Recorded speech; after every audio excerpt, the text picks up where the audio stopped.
Ladies and gentlemen, it's January 29, 2010, and you're watching SJ Wrestling Before the Rumble Part 2. Tonight we are going to cover the news of the week, and then step out of the WWE Universe and cross the line.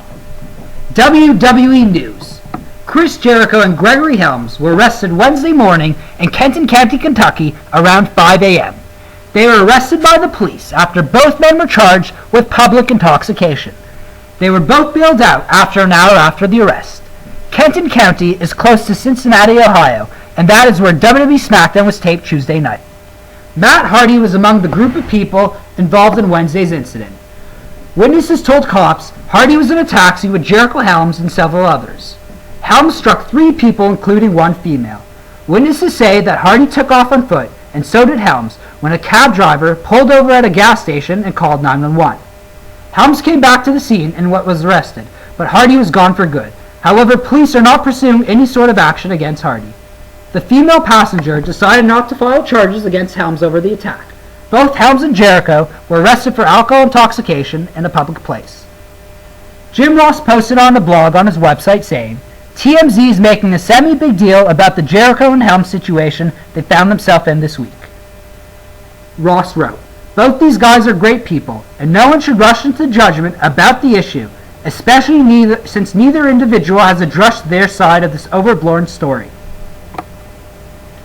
The response to negative publicity made WWE pull a superstar photo of the day of Gregory Helms, replacing the Hurricane with Cody Rhodes.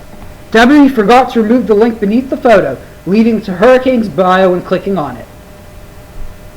Talking about JR signed a short-term deal with WWE last month, which will be expiring in March. According to the source, his future with the company could be determined on the March 1st Raw in Oklahoma City. There was a lot of buzz at this week's WWE TVs that Randy Orton signed a long-term deal with the company. Dave Meltzer was reporting that the contract could be a 10-year deal. The Honky Tonk Man has declined the 2010 WWE Hall of Fame this year. He's already booked for the Wizard Comic Con in Toronto on the same day, and WWE wanted him for the Hall of Fame. The Wizard pays 10 more times than what WWE was offering, so he decided to take the money over the fame. I guess the so-called fame.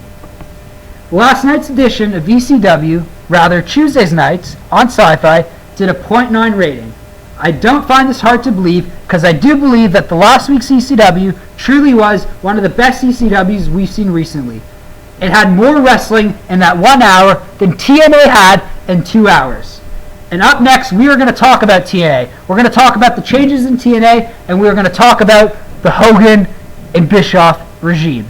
Up next, we're going to have TNA news, and it's time, ladies and gentlemen, we are going to cross the line here on SJ Wrestling.